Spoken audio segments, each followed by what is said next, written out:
Olá, estamos novamente aqui para a gravação de mais uma videoaula e hoje a gente vai ter a participação, né, do especialista em bovinocultura leiteira, zootecnista e assistente territorial, já esteve com a gente na gravação aí de outras videoaulas, né, o profissional aí Bruno Azevedo.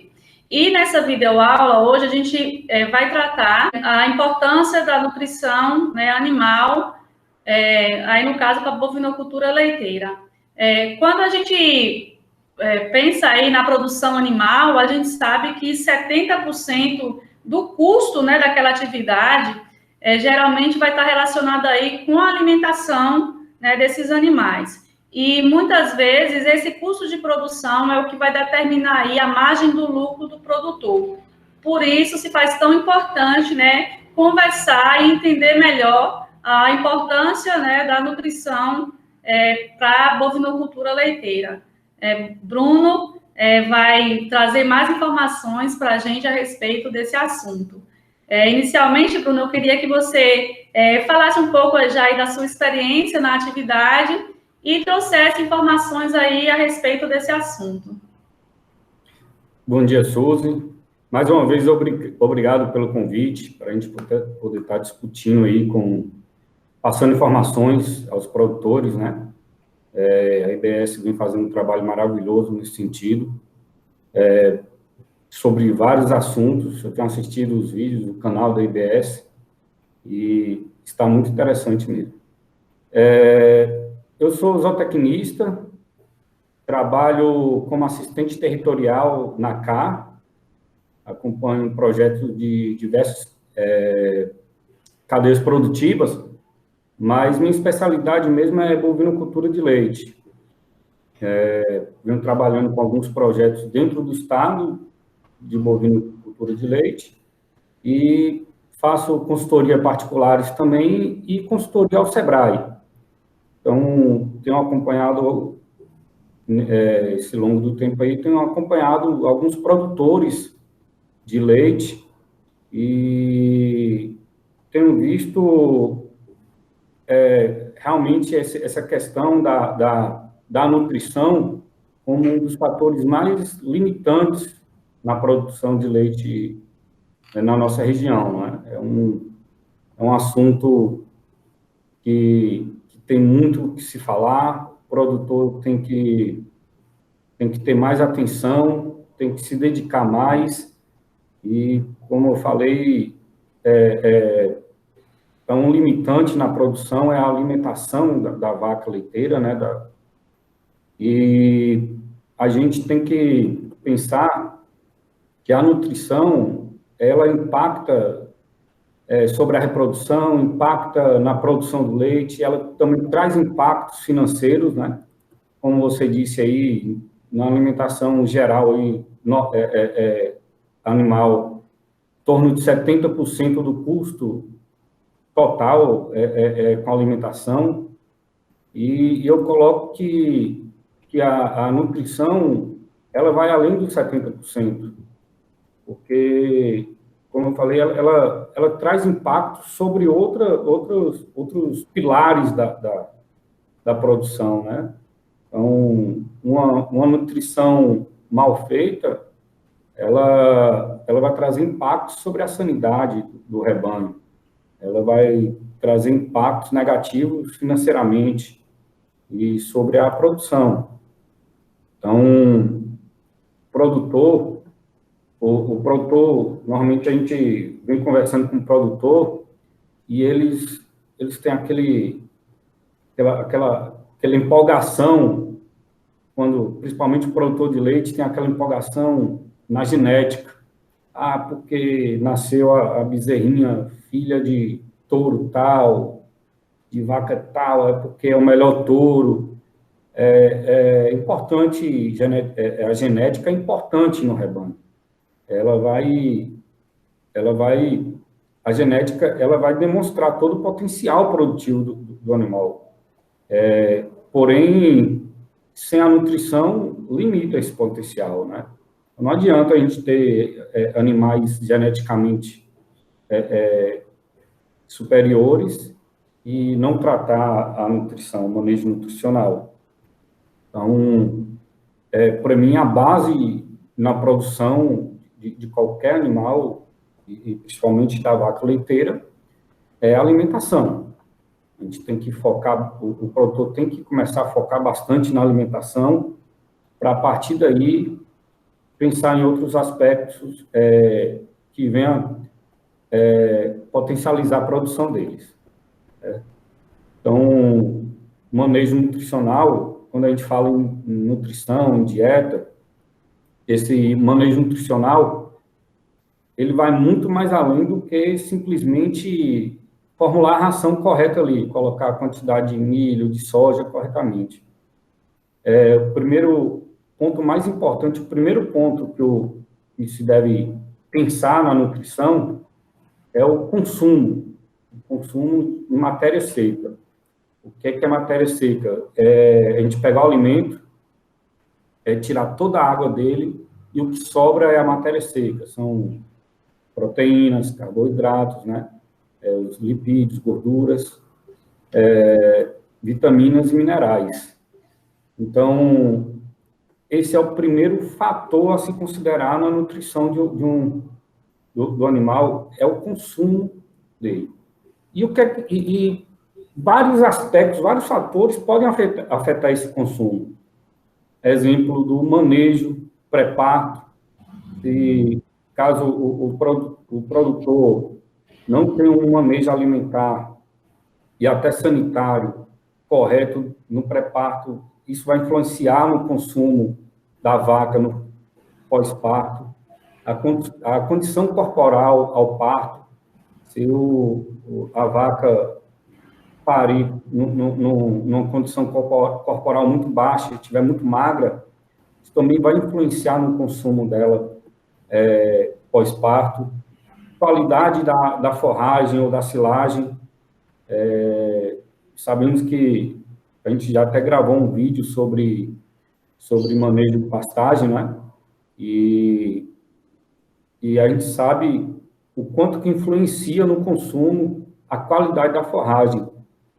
Nossa região tem uma sazonalidade muito grande. Nesse período agora mesmo de agosto, as forragens estão secas, com matéria seca alta, né? E fibras, muita fibra, num ponto de vegetativo já bem maduro, né? Bem avançado, e isso influencia demais no consumo. O balanceamento correto da ração, se está dando a quantidade de energia, de proteína correta, de fibra é um aspecto muito importante, também influencia no consumo. Manejo de coxo, animais, rebanhos que não são divididos em lotes, a gente coloca vacas já velhas, multíparas, né, que já está ali em sua terceira, quarta cria, com vacas que estão na primeira cria, vai haver uma dominância. Então, isso também influencia no consumo, principalmente das vacas mais novas. Disponibilidade de água. Produtores, no geral, não se preocupa tanto com a água, né? E antigamente era até comum a gente ver os animais tendo acesso à água poucas vezes ao dia, naquelas barragens, naquelas aguadas, os açudes, né?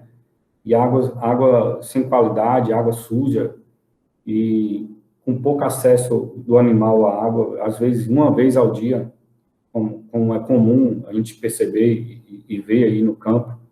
Isso limita muito o consumo do animal.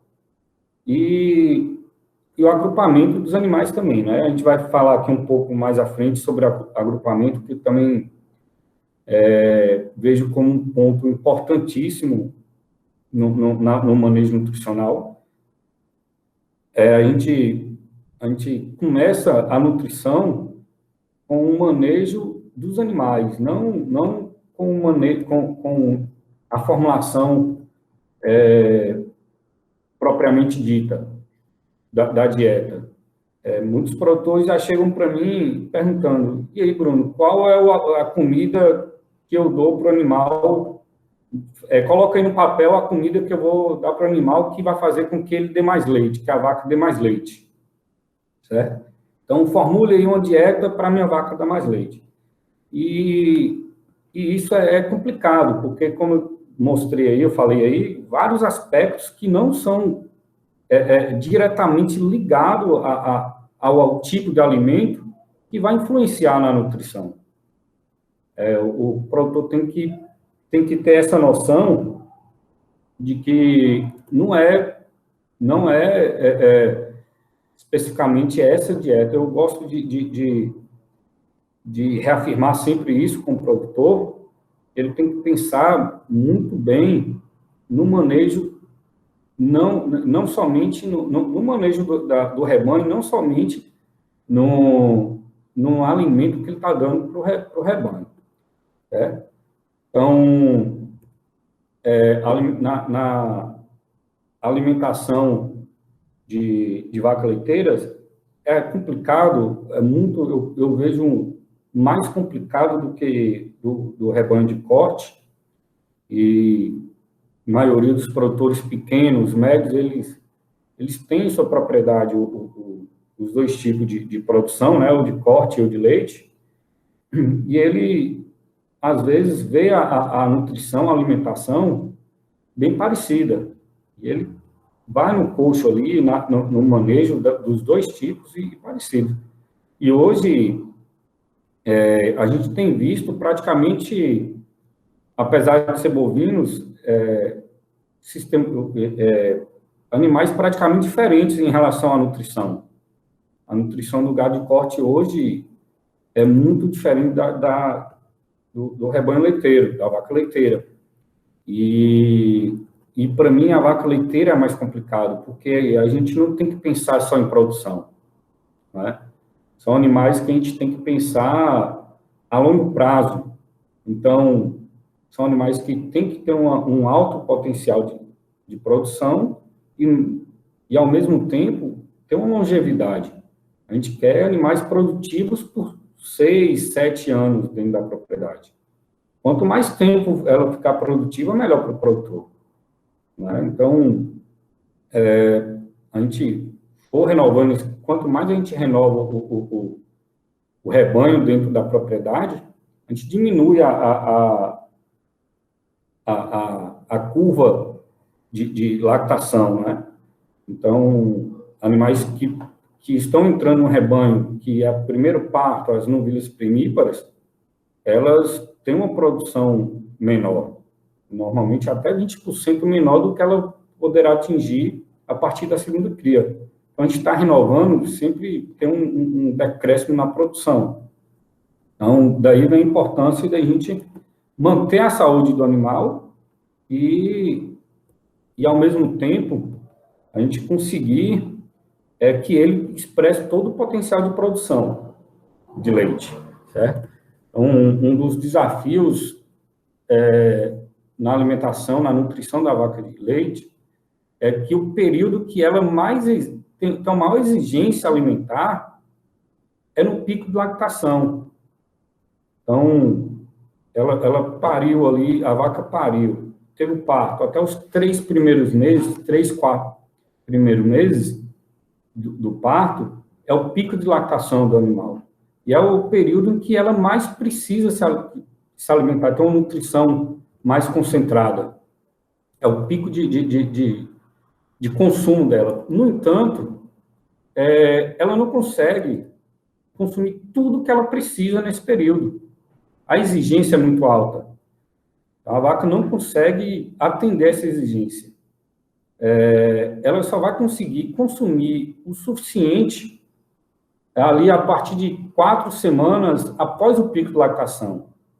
Ou seja, ela pariu, a vaca, por isso que a importância da vaca parir. Então, no parto, ela está com condição corporal boa. Porque se ela, a partir do momento que ela pare, ela vai entrar em balanço negativo de energia, balanço energético negativo. Ela vai consumir mais energia do que ela consegue comer, do que ela consegue repor. A importância da gente fazer o período de transição, como um termo que a gente usa muito na nutrição, que é começar a nutrição da vaca de leite antes dela parir, né? A gente é outro pecado, vamos dizer assim, que o produtor costuma cometer bastante. Deixa a vaca de leite em pastos ruins, com alimentação inferior, até o momento do parto. Ela pariu, o produtor coloca ela lá no filé mignon, né? No pasto melhorzinho, dá um concentrado a mais, a partir do momento que ela pare.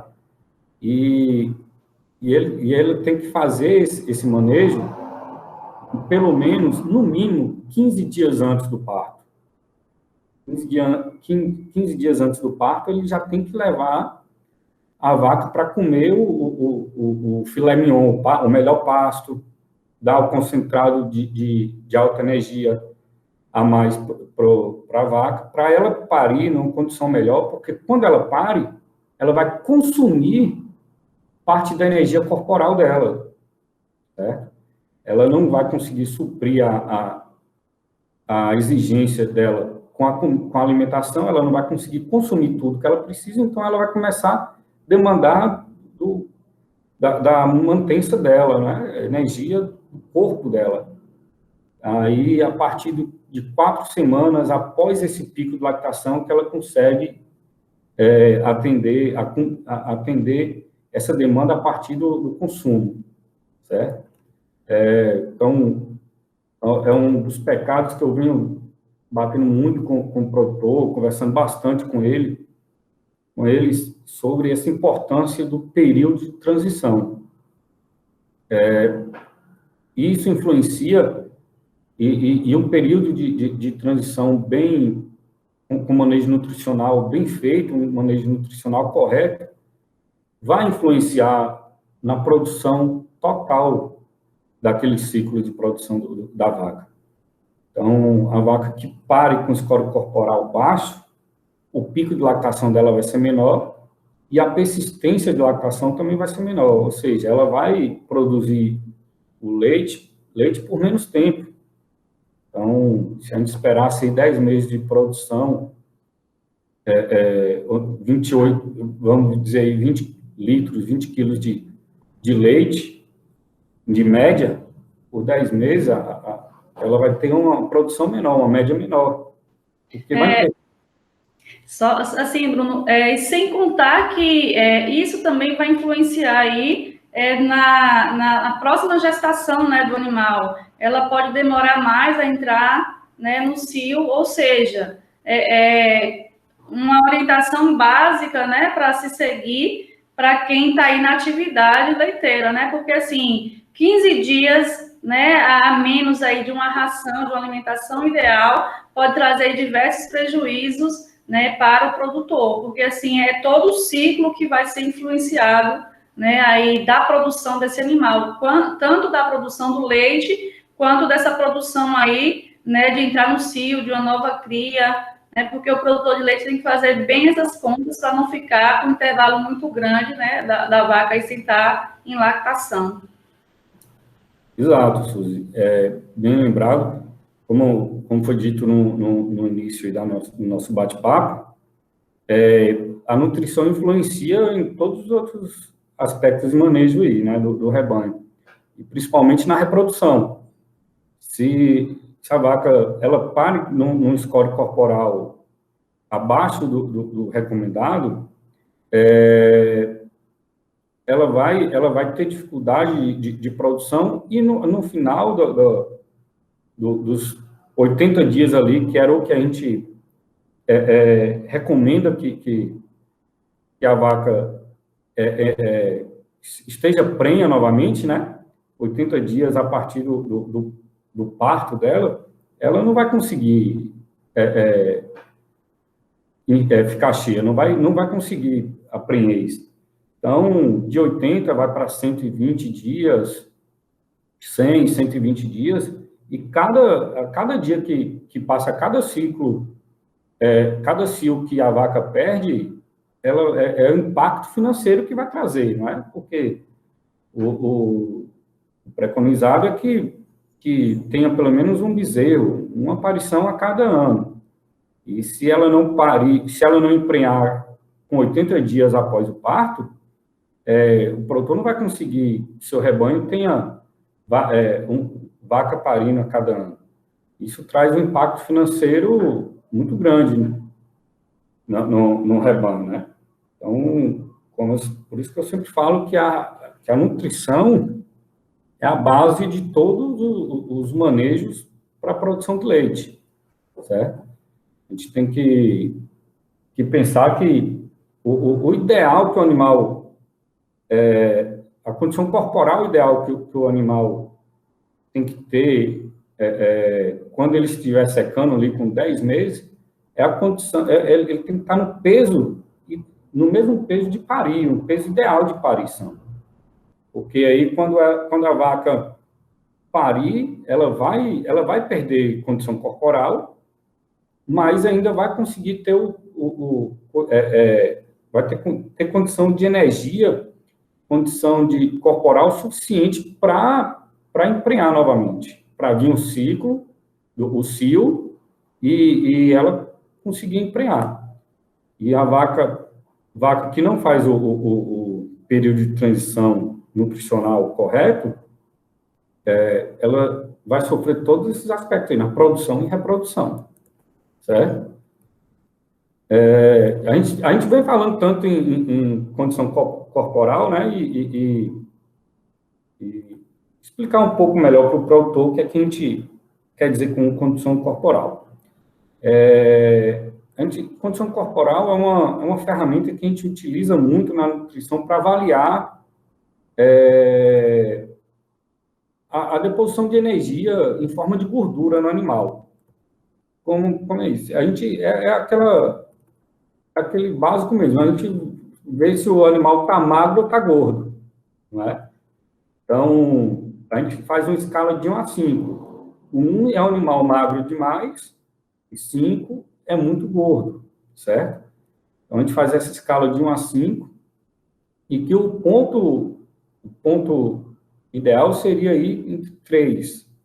Então, entre um animal muito magro e um animal muito gordo, aquele animal magro que você consegue ver todas as costelas, os ossos ali da traseira do animal, todas as amostras, certo? Então, um animal magro demais, os olhos fundos, e esse seria o animal 1. E o 5 é aquele animal redondo, certo? Aquele animal que você não consegue não consegue ver nenhuma costela, e a garupa, a traseira dela está redondinha, os ossos todos cobertos de gordura. Esse seria um animal 5. Então, o 3 seria um intermediário ali. E nas vacas, falando, às vezes o produtor acha que quanto mais gordo é melhor, né? Para um animal que vai para o abate, de corte, isso pode ser importante. Mas na vaca leiteira, animal gordo demais, ele traz prejuízo para o animal. Então, pode trazer risco de gordura no fígado, metrite, que é inflamação no útero, retenção de placenta. Então, pode ocasionar várias doenças e problemas reprodutivos. Então, o animal que está muito gordo, ele tem uma dificuldade maior na reprodução, certo? E o animal magro também, além de diminuir a produção, né, o aporte de gordura que vai para a produção de leite, ele também tem pouca energia, deficiências nutricionais que também vão dificultar na reprodução, né? Então, o ideal para uma vaca holandesa seria ali em torno de um score corporal entre 3, certo? Intermediário. Mas, na prática, não tem nenhum estudo que vem passando isso, mas os girolando, eles são animais um pouco menores e que tem uma dificuldade maior dessa deposição de gordura na carcaça, né? Então, eu consideraria o score corporal entre 3,5 até 4 ali no girolando, pode pode ser feito, né, essa medida. Agora, nos holandeses, no máximo 3, certo? Essa é uma medida, essas são as medidas ideais. Né? Então, a gente vem falando tanto aí no início de score corporal, score corporal é uma medida simples e importante que a gente usa para medir essa condição de gordura depositada no corpo do animal, certo? E como a gente vem batendo aqui em relação a manejo nutricional correto, né? Não especificamente falar só sobre que tipo de alimento é bom, qual alimento que faz dar mais leite. Um aspecto importantíssimo no manejo nutricional é o agrupamento, certo? É a formação de grupos dentro do rebanho. Porque se a gente pensar na sua fala inicial de que o custo da produção da alimentação são um dos custos mais altos na produção do leite, a gente tem que maximizar essa dieta do animal. Então, dentro de um rebanho, a gente vai encontrar vacas que produzem uma quantidade alta de leite, que está no início de lactação, no pico de lactação. A gente vai encontrar animais que já estão no final de lactação com produção muito menor. A gente vai achar animais heterogêneos, animais de 500 quilos, girolando. A gente pode achar dentro do mesmo rebanho, gessolando, que são animais mais leves, 400, 450 quilos. Então, essa diferença, essa mistura de tipos de animais, de períodos de lactação que elas estão, a quantidade, a gente pode achar animais em pico de lactação, que animais a pasto, sistema a pasto, que a maioria dos nossos produtores, né, aqui criam seus animais, animais de pico de lactação de 25, 30 litros, mas dentro do mesmo rebanho, animais de pico de lactação de 15 litros, né, de 15, 20. É uma diferença grande. E para a gente maximizar a nutrição, ter uma eficiência maior, e um impacto financeiro menor, né, ser mais criterioso, a gente tem que separar por lotes, fazer grupos, formar grupos dentro do rebanho. Então, animais que produzem 25 litros no seu pico de lactação não pode estar comendo o mesmo que animais que estão produzindo 15 litros. Certo? Então, na maioria, na minha experiência, na prática, o primeiro ponto a agrupar, o primeiro fator para fazer o agrupamento desses rebanhos é a produção de leite. Certo? Produção de leite. Porque a gente tem que agrupar de acordo com sua produção. Então, os animais que estão produzindo 25, eles têm que comer o suficiente para aquela exigência dos 25 litros, daquela produção de 25 litros de leite. Se o animal de 15 estiver comendo a mesma quantidade, você está dando a mais. Então, já está havendo um desperdício de alimentação, né? Um custo a mais na produção. E se a de 25 estiver comendo o que é exigido para a de 15, vai estar faltando. No início, ela vai estar usando a energia do corpo, energia corporal, e logo depois ela vai sentir isso, e a produção dela vai cair bastante. Então, o primeiro fator para a gente dividir os lotes dentro do rebanho é a produção. Agrupamento é um assunto bem delicado, bem complicado, porque vários fatores influenciam. Na minha experiência aí com os produtores, eu vejo que a produção de leite é o primeiro fator a ser ponderado para fazer o agrupamento, mas a gente não pode deixar que existem falhas nessa forma de agrupar, né? Porque se a gente está com 2 animais, vacas que têm a mesma média de produção, 25 litros, no pico de lactação ali estão com 35, mais vacas que a gente, dentro do mesmo lote, tem vacas com 550 litros e vacas com 450, ou 550 quilos e vacas com 450 quilos, elas também vão ter um consumo diferente, né? Mas na experiência que eu venho tendo aí na produção de leite, na nutrição, é um impacto menor do que se a gente agrupar por peso, né? O ideal, muitas fazendas hoje já trabalham dessa forma, vem um trabalho genético que é muito importante também, né? Em trabalhar rebanhos uniformes, a mesmo rebanhos geneticamente parecidos, e que tenham pesos uniformes. A gente tem fazendas grandes aí de produção de 40 mil litros, que a diferença de peso de um animal para o outro é muito pequena, então o impacto é pequeno, certo? Então, o agrupamento, o primeiro fator, ao meu ver, é a produção de leite. Mas a gente também tem que pensar numa subdivisão do agrupamento, né? A gente não pode misturar animais que têm mastite com animais que estão sadios. Então, já é outro lote aí que a gente poderia separar dentro da propriedade. Estágio de lactação, como eu falei, né? Animais que estão no início de lactação, animais que estão no final de lactação. São lotes diferentes. E ordem de parto. No início, eu falei que o período a ordem do parto, né, influencia muito no consumo da vaca.